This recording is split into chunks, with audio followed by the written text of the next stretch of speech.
welcome everybody.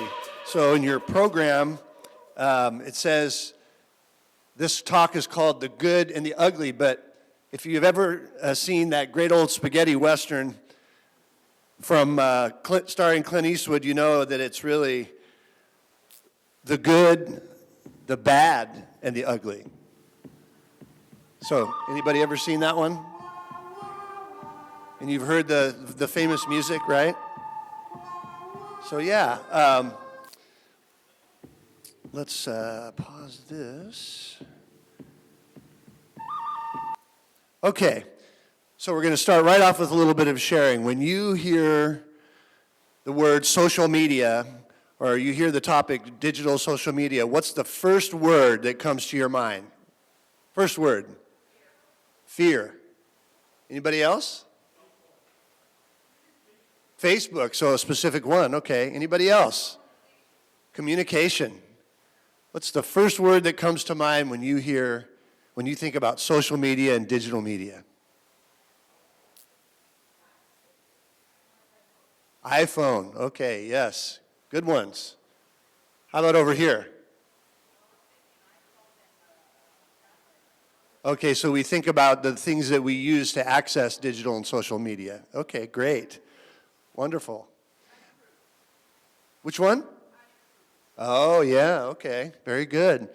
Okay, so just, and again, that I think in your program, it just says social media, but for the purposes of this talk, you're going to hear me say digital and social media, because I think the effect of this is social media is just a part of it, but I think the whole digital picture is really influencing our lives, our culture, our habits. So we call it digital and social.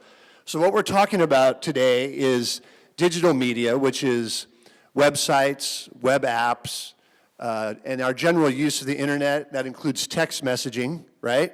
Because we do a lot of text messaging. Text messaging is not social media, technically. It's digital media. But we will talk about social media. Now, those social media is those apps that are designed to facilitate social relationships, kind of self-explanatory. We have video sharing apps. Now, all the studies that we see today are that the video content is the one that gets people's attention the most, and the shorter videos. So those apps are, of course, YouTube, which is the big one. TikTok is a very popular video sharing app that's with our younger people. And then, of course, the last thing is artificial intelligence, which is the most recent phenomenon to emerge. So, this presentation is not to endorse or condemn the use of digital and social media. We are way past the point of saying we're going to take it or leave it. It's here. It's embedded in the way that we live, in the way that we function every day. So I'm not here to persuade you to use it more or, well, maybe a little less, but we have to understand that it's here. It's a part of our lives. And, you know, a lot of us, when we were in school, we took history class, and we studied about the Industrial Revolution, or we studied about really significant points in human history when things came along and changed things. We are living through right now one of those moments with this digital technology that we have. We're living it. In hundreds of years, people are going to study about this time. The internet was launched in 1993. 6 years later, we had Wi-Fi. 5 years later, we had the first social media. This is a historic thing that's happening. We're living through it. We're trying to make sense of it. So this woman, Kim Garst, is kind of a digital pundit, and she has this quote that I thought was good to kind of make my point that it's not like we really have a choice now about whether we're going to enter into this. She says, conversations are happening whether you are there or not. So it's just kind of there, and it behooves us to make sense of this and to try to use it properly. The question for us today is, how are we using social media? And maybe even a better question is how much? That's what we're going to kind of look at today, okay? So, and as I'm kind of inferring here, this digital and social media, it's that double-edged sword, right? There are blessings and there are curses. And so part of the thing that helps with this is to just kind of be aware of the scope and the context of our use of this. And when we're in it every day, we can lose sight of that. So, let's talk first about the blessings of digital and social media. It provides connection. The whole precipice for social media was for us to make connections with people that, friends, people across the world, different groups, and who could argue that the internet provides a level of connectivity that we just never could have imagined, right? That we could be friends with somebody who lives halfway around the world, and they call it friends, right? It's a different kind of friendship, but it's a friendship nonetheless. Information. I have a son who is Generation Z, right? And we were talking last night, and he said, "Dad, I want to debate you let's debate about some kind of world conflict." I said, "Okay." And so we proceeded to have some discussion about the Ukrainian war and about immigration, the immigration crisis that's happening. And I don't know, I can't really speak to the depth of knowledge. That's kind of an issue with the internet. But I left the conversation thinking, man, I don't think when I was 19 that I was as well informed as this kid is about this stuff. I was kind of like, okay. I may not agree with everything, and again, there's a subjectivity to content that maybe he's seeing online, but I think he's much more plugged into things that are happening outside of his community and outside of his life. And we have to say that that's a blessing as long as the information can be verified, right? Another thing, of course, is inspiration. The internet, the social media, all of that stuff really kind of plays on our emotions and tries to make us feel. And it can be very successful in that. And I'm sure you've all seen videos that inspired you or made you cry, or made you laugh. And in the context of the Catholic faith, that's really largely what, I work as the communications director for the diocese. Most of what we do now is, in terms of developing content, is done through digital and social media, and certainly we're trying to inspire people to be more active in their faith, and you do that with emotional content. So there's that capability. And then the last thing in terms of a blessing is that the digital world is designed to make us work faster and smarter, and in many ways it does succeed in making us more efficient. It does. Have I left anything out in terms of a blessing of digital and social media? Anything that comes to your mind that maybe isn't up here?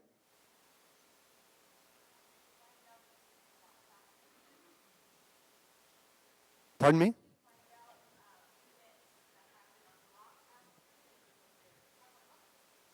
For sure, yes. Timely, receiving information in a timely fashion, yes.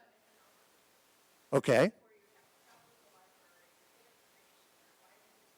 Right. It has, yes. And who could argue that it's made a lot of people like Mark Zuckerberg comes to mind, a lot of money, right? Yes, for sure. Anything else? Yes.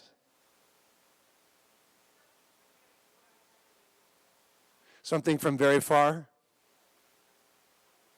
Exactly, yes. That connectivity, very good. Anything else? Okay. So definitely some blessings. In the church, we're using it, right? I think I read somewhere that Pope Francis hasn't owned a TV since 1964, but somehow he has 14 million followers on Twitter and 9 million on Instagram. 9 million followers. Who here is on Instagram? Do you follow the Pope? He has beautiful posts every day. It's wonderful stuff. Wonderful. I don't know. I have my doubts about whether he's personally writing those. He has a good team, but it's great. It's very inspiring. If you're on Instagram, please follow the Pope. He's great, as we know. And then, of course, it's not just the Pope. We have many Catholic personalities that are using digital and social media. Over there you see Bishop Barron. He has a whole ministry, Word on Fire, that is very well put together on the scriptures, on different issues that confront the church. Some of you may know Father Mike Schmitz. They call him the caffeinated priest, right? He does the little 45-second videos. Gloria Purvis is great. We just saw her at the Eucharistic Congress. We have stuff for Catholic marriage.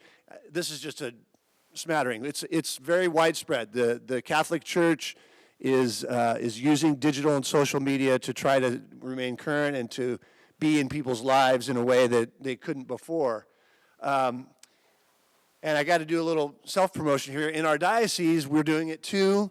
We have, as I said, when I got here, the media center was checking out VHS tapes to people, right? And we had a hard copy of a little bulletin that went out every 3 months.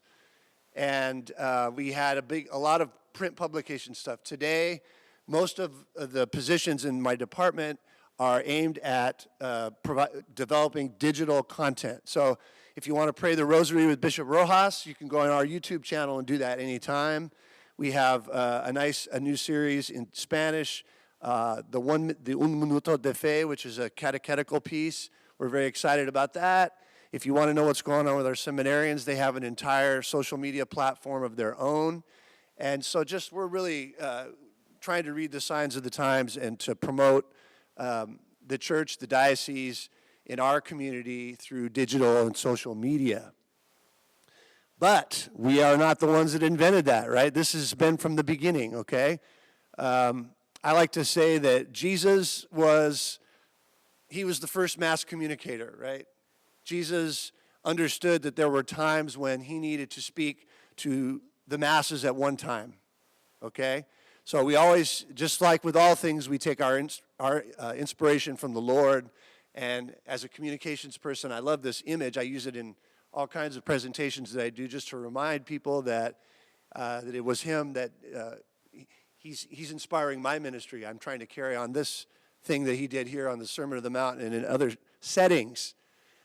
So if you fast forward many centuries later to the Second Vatican Council, the church was thinking about this stuff, and you might even say with the terminology a little bit ahead of its time. Throughout the Vatican II documents, there's reference to social communications. Social communications. That sounds very close to social media, right? And it's not unrelated in what they were talking about. There's a specific document in Vatican II called Inter Mirifica, which means among the wonderful in Latin, I believe. And this is one thing that it says in here that I think is important when we think about the church using digital and social media. It says, it is the church's birthright to use and own any of these media which are necessary or useful for the formation of Christians and for pastoral activity. So that is a strong encouragement, even in the early 60s. And I think at there's a lot of reference to radio and television in Inter Mirifica because that was the media of the time. And we had people like Archbishop Fulton Sheen, right? Remember him? He was the guy who, even though the Protestants get all the credit for televangelism, before any of those, there was Bishop Sheen. He was the one that taught them, and they acknowledged it. That's right, they acknowledged it. Now, I don't have time to go deeper into Inter Mirifica, but there are also some cautionary remarks in there about the overuse of social communications and the need for families to regulate that and for parents to look at what their children are doing with that, which I think is also very prophetic with Inter Mirifica. So, another thing that's out there, we talked about the Pope and all of his followers on social media. Every January, the Vatican puts out an address for World Communications Day. And it's a message from the Pope, and it started, I believe, under John Paul II. It definitely were some good ones from Pope Benedict and now Pope Francis. And so every year, there's a message that deals with some aspect of communication. And Pope Francis has spoken many times about that double-edged sword that I talked about with this. That there's tremendous possibility, capability with social media, digital media, but that we also need to put limits on it and look at how it's affecting us in our values. And I'm going to give you a quote a little bit later from his message of 3 years ago, which I think really amplifies a point that I want to make in this talk. So let's take a couple of minutes at your table to share on this question as we've been talking about the blessings of social and digital media. How do you use digital and social media to strengthen your relationship with God and with others in faith? So let's take a couple minutes to share at your table with that. Anybody want to share from this table as to what maybe some things that came up? Sister says they like some good homilies. Yeah, you can get those. How about over here? Zoom meetings. Yes, that came up at my table also. How about here?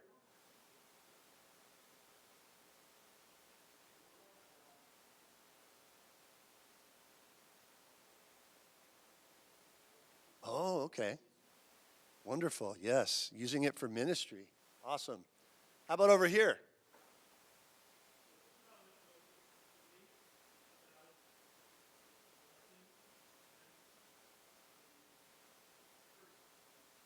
Which we're going to get to now.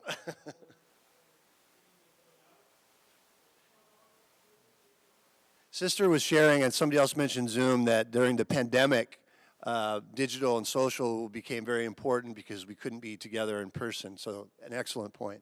How about over here? So yeah, Sylvia says for promotion of events at church, yeah, you got to do it that way, right? The bulletins, the paper bulletins, or we were talking about this yesterday, they're sort of a dying breed now. Okay.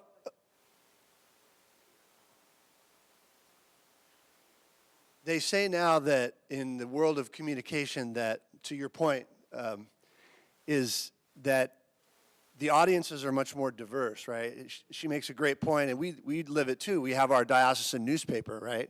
Many dioceses in the United States have stopped publishing a hard copy newspaper, right? They've gone completely digital. And I think to your point, if we did that, most of our readership for the Bite they wouldn't get it anymore, right? Because they don't necessarily live in the digital world.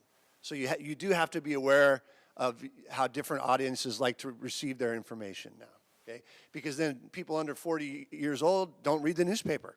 They don't. They never held one in their hands. Okay, so now we're coming to the point of the presentation where we're going to do a little numbers game, okay? I like statistics. 44%. What does that represent? That represents the percentage of our waking hours every day that we spend in front of a screen. So that would be computers, your phone, your tablet. That's what we're spending in front of a screen every day on average. Break it down a little further. Adults spend 7+ hours a day of screen time. Teenagers spend about 8.5. When you go just to social media, even us adults, right? We're all the ones talking about the kids, and the kids are this, and their brains are wired different, and they're on social media. We're still on it 3+ hours a day. So that's not doing your job, right? That's social media is basically a recreational activity. It would be classified as such. Teenagers, almost 5 hours a day on social media. How do those numbers hit you? Are you surprised? No, yeah, we kind of knew this, didn't we? But still, when you see it and you think about, almost half of your waking hours that you're in front of a screen because, and somebody made the point about asked about your work, and that really, my experience is that when I get home from work, I don't want to look at my phone, I don't want to look at a computer. I've had enough screen time for the day. Do you ever feel that way? I just can't do it. I can't do it. There's a limit. Okay. This is what most social scientists and wellness and health people say is recommended screen time per day. 2. So let's go back. This is where we're at. This is where we're supposed to be at. 2 hours. Okay. This is the funny but not funny slide. At the turn of the century, human beings had an attention span of 12 seconds. Probably because of all this digital and social media use, we're down to 8 seconds, which puts us behind a goldfish. A goldfish has a better focusing power for attention span than a human being. For balance, I think that the problem is that when we're spending 5 hours on social media or 8 hours, we're usually sitting down, and we're not able to exercise, we're not able to have interpersonal interaction with other people. So I think that for all those reasons, that the prevailing thing is that we should be spending only about 2 hours of screen time. Is that realistic at this point? I don't know. I mean, again, to your point, if you have a job where you're working in front of a computer, obviously you're not going to be able to do that. But I guess maybe for recreational use, they would say 2 hours. So we're going to talk now about some of the curses that are associated with social and digital media use. And I'm going to talk about that in 2 areas. One is psychological, and then one is specific to our faith and to the spiritual. So here, let's talk about the psychological first. And I'm not a social scientist. I'm not a healthcare person. This is just a very surface level summary of how we are being affected psychologically. Others may want to have input here or have questions. But let's talk first about how this affects our brain chemistry, okay? When we look at things on screens that please us, a chemical called dopamine is released, okay? And it brings feelings of euphoria or pleasure to us when dopamine is released. So naturally, we want to continue to experience those feelings, right? So we will increasingly seek those kinds of interactions on our devices, right? It's a simple equation of addiction, right? So this could be a picture that we see on screen. It could be a favorite topic. It could be that somebody liked one of our posts, right? That's a big thing, is the kind of reinforcement that we get or don't get on social media. But this is a real medical fact. Some types of digital uses, video games, I think, was the one that was the worst, produces they produce a dopamine brain scan that looks almost exactly like a cocaine user, like drug use. It looks exactly the same when they look at the release of dopamine in the brain. It's also been shown that excessive use of digital and social media degrades the white matter in the brain that we need for healthy emotional processing, attention, and decision making. So somebody mentioned this earlier, that our brain chemistry is actually changing because of our usage of this, and this is just a little bit of an example of that. And there are other studies, there's other examples I can give, but it's basically when we use digital and social media and we continue to seek out the things that release dopamine and make us feel good, it just naturally creates a cycle of addiction that's not unlike using drugs, which we all can acknowledge is a bad habit to have. So if you look at, so that's brain chemistry. If you look at attention, the average focus time for an individual looking at a singular screen is around 45 seconds today. 20 years ago, that was an average of 2.5 minutes.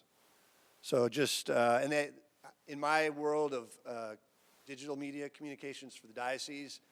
I will admit that we are now, when we're planning our video content, just about all of it is 60 seconds or less, because there's all kinds of metrics that you can use to see how many people watched a post or a video. And Jose's not in here, he's filming it, but he knows the video shorts get lots of views, like 3-4 times more than a video that's like 2.5 or 3 minutes long. Now that creates some challenges for wanting to provide any kind of depth of information or reflection, but we're going to talk about doom scrolling in a minute. But people do a lot of scrolling of their devices, and without knowing it, you've been scrolling on your phone for an hour or two. And what the scrolling does is it's a series of new images and information. We get bombarded. It makes it hard to focus on a single task when we're in this cycle of just rapid new content, right? And this kind of multitasking of the brain, and multitasking is usually a positive word, but this is maybe not such a good use of it. It actually creates a higher level of stress in our bodies when we're doing that. Okay, it makes us prone to error, and actually makes us take longer to complete tasks because we keep having to reorient ourselves, right? That's what the scrolling and the rapid kind of bombardment of our frontal cortex, as they say, of the brain creates. So it's really not, we talked about how digital and social has made things more efficient, but in some ways it's having the opposite effect because there's this rapid change of content that we're having to constantly process and reorient ourselves for, okay? Social media use is found to negatively impact what we call working memory, okay, which is kind of like the temporary storage area for information in our brain. When we're bombarded with information and images, or when we're emotionally upset by something that we've seen on social media, because again, the feelings, the emotional piece is really big with social media. Unfortunately, the companies, the Facebooks, the Instagrams, they're manipulating us. We get more of the kind of content that we keep watching, whether we did that for positive reasons or negative reasons, right? So when we see something, we're either overly bombarded, or if we see something that upsets us by our social media use, and our ability to remember the things that we want to remember and that we're supposed to remember is very, very compromised. So in that way, our working memory is negatively impacted by our use of digital and social. Talking about critical thinking and reflection, right? What's that? We talked about the shortening of the attention span. We talked about the bombardment with different content. These things make it very difficult for us when we're trying to process one short piece of content or another. We simply do not take the time to think with any depth about what we have just seen or heard.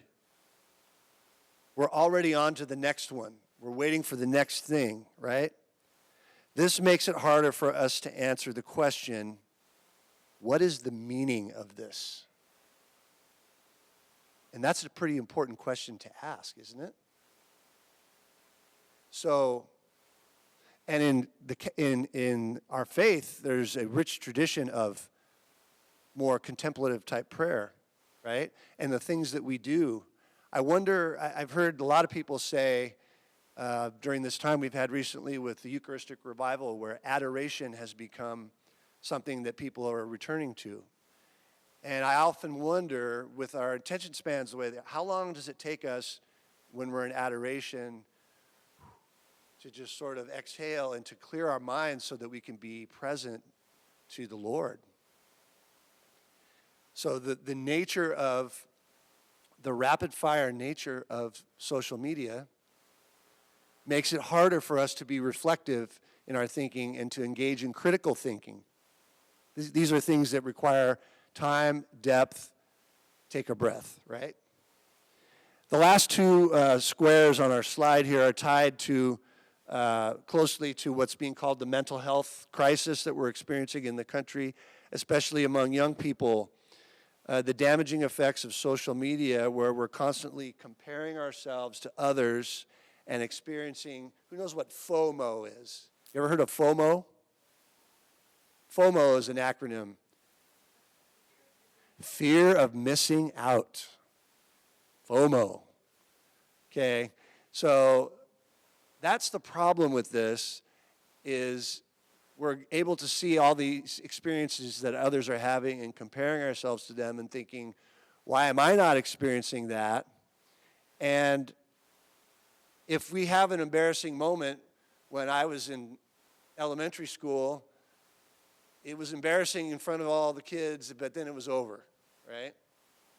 But today, with every kid having a phone, and thanks be to God, now there's a movement in the country to make the kids leave their phones at the door in school. We're glad to see this. But now these things can live forever, right? And you carry that, right? So that's where it starts to have a really detrimental effect on mental health, especially among young people. You may have noticed, if you're an Instagram person, that they now have an option that does not display the number of likes or engagements that a post has received on Instagram. And that is because you've probably heard of the studies that they had, especially among teenage girls, that that their mental health was seriously affected by likes, unlikes, comments, all that kind of stuff. This is to the point where the company actually changed the way that they display that information as a reflection of that.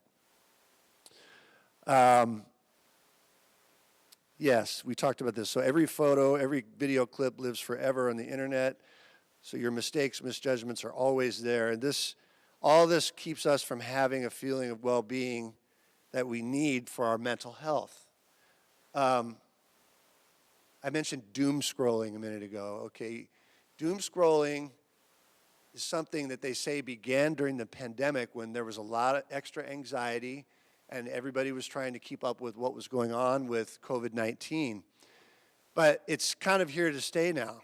So doom scrolling is where you either consciously or unconsciously are scrolling through your social media feeds of just bad news, of calamitous things happening in the world. And people just get on this hamster wheel where they'll spend an hour or two, and they call it doom scrolling, okay? Doom scrolling. I think that's a reflection of the effect that digital and social is having on our mental health. It's very, if we go back to earlier in the presentation, when we were talking about all the benefits of this, you don't see it. It's hard to see. I guess what I mean is that there's a great potential, but what is the reality of how we're using this? Okay? So let's talk for a minute about how this affects our spiritual life. There are certainly some great apps, and it was shared at our table, that you can use to pray. You can do the prayers of the church. The rosary was mentioned. Short prayers for each time of the day. On the other hand, as I mentioned this a minute ago, there's types of prayer that call us to slow down, to think more deeply, and maybe to go over a piece of scripture or recite a mantra or a phrase repeatedly, like Lectio Divina. We mentioned contemplative prayer. It's a tradition that our brain chemistry being affected by this really, I think, makes it harder for us to enter into something like contemplative prayer, which is a great tradition of the church. And part of the reason for that is because we have so much trouble staying focused and holding our attention for longer periods of time. Talking about sinful images and ideas, okay? We know that the internet and the most popular social media has many dark corners. Or maybe even it's right up there in your face. Sinful behavior is glorified, and without even intending to, we can end up with something on our screens that we weren't looking for, that has terrible violence or pornography It's all over the place on that. It's a big concern, and we've talked about this in the diocese and in the church, but it exposes us to sin. But I want to say, and this is the Pope has talked about this, big point for this talk today, maybe the worst curse about digital and social is the way that it affects our ability to be present to one another. Okay? So I was thinking when I was giving this talk that I might see several of you looking at your phones, and I was going to I'm going to show them. That's an illustration of our inability to be present. But thank you for giving me your attention. I'm not seeing a lot of that. That's great. You're listening. But it's just sort of become a norm when you're, whether it's one-to-one or you're in a meeting, where it's just okay to take your phone out and start looking at it, and to just, you got one eye on your phone and one eye on the person. And I don't know about, I can't get over that. I think we kind of owe it when someone's talking to you, and we've talked about, we're in synodality, right? We've talked about listening. Listening is very important, and active listening and being present. And these devices are it's like a wrecking ball to that. And we're called to do that. Who taught us how to be present to one another? Where did we learn that? Who calls us to that? Look at him. He gives himself entirely to her. He listens to her. Again, I showed you the image of him in the Sermon on the Mount as a model for us.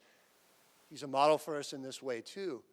And to detract from, to give our full attention to each other. Because a lot of the problems that we've talked about with wellness, with mental health, are people that feel that they're not heard, but they've got one eye on their phone. And the person trying to help them has one eye on their phone or their tablet or whatever it may be. Great quote from Pope Francis on this. In 2021, his communication message was about presence. And he says, in communications, nothing can ever completely erase seeing things in person. We do not communicate merely with words, but with our eyes, the tone of our voice, and our gestures. Jesus' attractiveness to those who met him depended on the truth of his preaching, yet the effectiveness of what he said was inseparable from how he looked at others, from how he acted toward them, and even from his silence. So we really need to take the model and the lead from our Lord on this, okay? So Jesus did the Sermon on the Mount, and maybe if cell phones had been around, he would have used some of that to do a mass message.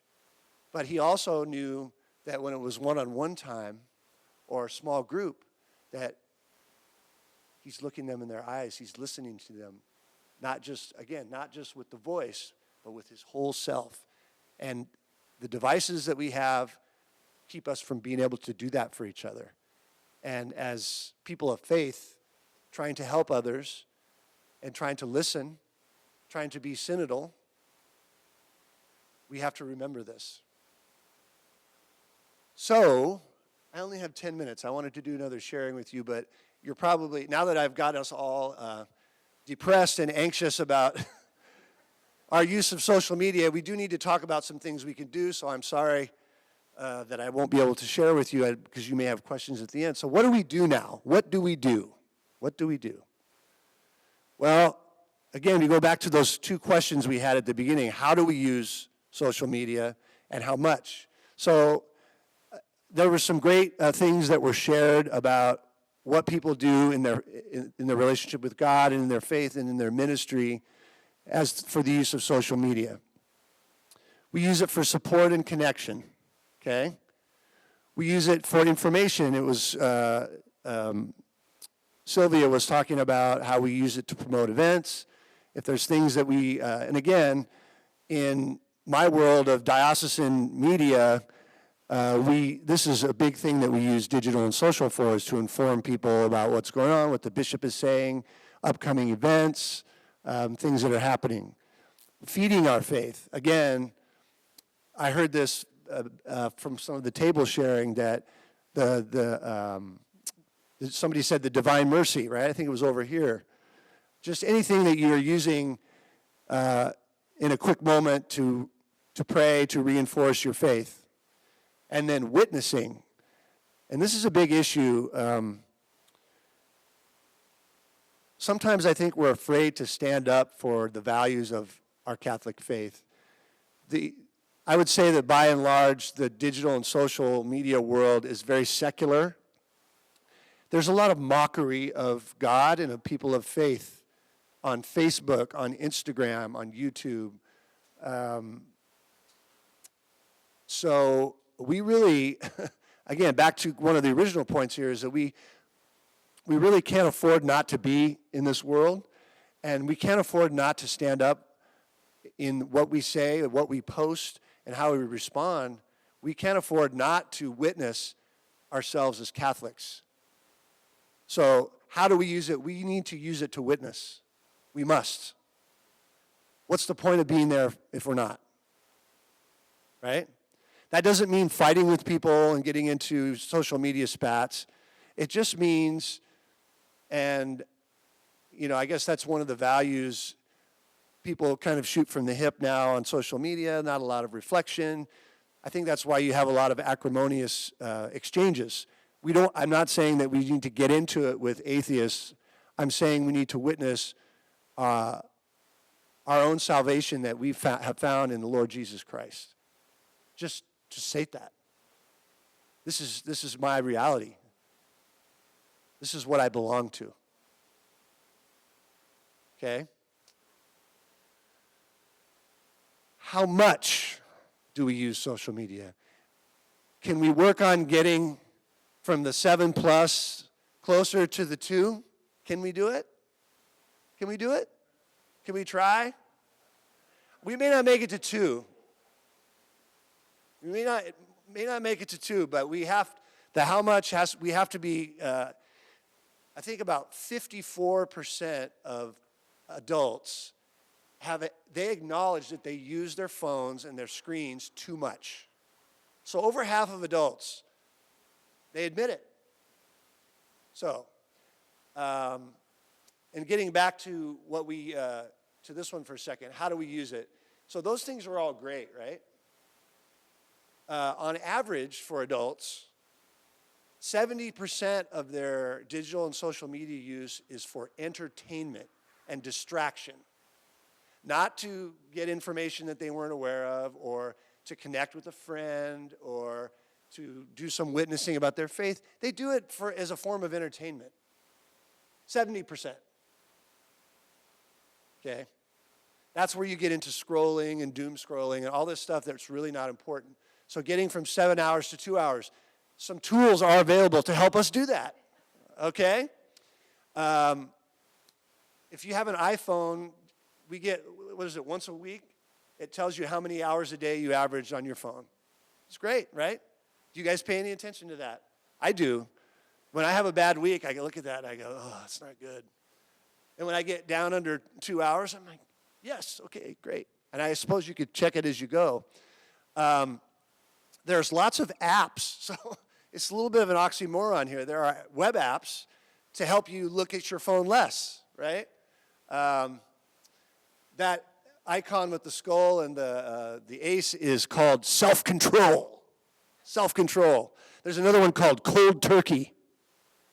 There's another one called freedom. Freedom. Okay? You got your lock boxes. So for $16 on Amazon, you can get a box and lock your phone in it. Can't get it. Yeah? Cottage industry, right? Amazon, which is a total digital founded company, is making money by creating these boxes that you can put your phone in it, and it makes it so you can't get at it for whatever prescribed amount of time you want. Lock boxes. How about the old-fashioned way? What's that? What's that? Right, so what I try to do when I get home from work is I take my phone off and I put it upstairs on my nightstand. And I say, it's away from me, right? Some people, another thing is just to turn your phone off, power it off. So if we don't want to spend the $16 at Amazon or download the app, we can just do it that way. But the point is being intentional about how much we use it and using mechanisms and tools to help us. Okay, so fasting is a term that we are very familiar with in our church. Okay, there's got to be times when we just say in our households and to ourselves, there's no phone use, no screen time. How many of you look at your phone as the first thing you do when you get out of bed in the morning? Very first thing. That's true. But I mean, how many people check your messages, that's good, you're ahead of most people. Because many people, it's the very first thing they do when their eyes open and they're upright is they're looking at their phone to see who texted. Yes, sir. Okay. So good. Wonderful. Another thing is around the dinner table especially, right? Our young people, our kids, I mean, I'm still doing it with my son. Put that away. Put the phone away at dinner. Okay? Meal times should be absolutely off limits. It's like one of the last times we have to, again, presence, right? Presence. Present to each other. Okay? How can we be present and talk about what's going on in our lives at dinner or lunch or breakfast or whatever it is if we got one eye on our phone? This is something before bed. It's a pretty common recommendation that if you want to be able to get to sleep right away, you got to get the screen off at least an hour before you want to go to sleep. That the stress that comes with social media use, digital, will prolong. You will not fall asleep fast if you're not doing that. So, it's very good to just have a cutoff time for yourself ahead of your bedtime. Weekends, again, that's a time where if we're not careful, we can fall into the endless scrolling. Yeah. So that would be a time to set limits. I wrote down Lent, and then I started thinking there's like lots of ways we can tie cell phone fasting into what we do. How about any feast day?